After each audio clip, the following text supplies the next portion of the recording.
So what is crystal healing? It's a holistic alternative therapy that involves using gemstones and crystals to balance energy fields, promote well-being and facilitate healing. I believe that different crystals possess unique vibrational energies that interact with the body's energy system, also known as your chakras, to restore harmony and vitality. The concept behind crystal healing is based on the idea that everything, including our bodies, has an energetic frequency.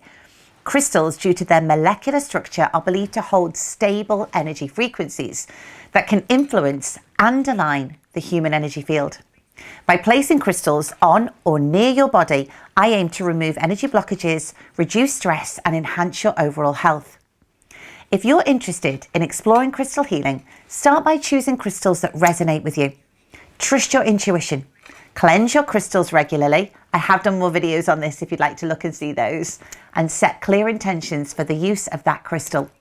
Whether you use them for meditation, decor, or self-care, crystals will always serve as beautiful reminders of your personal growth and your healing journey.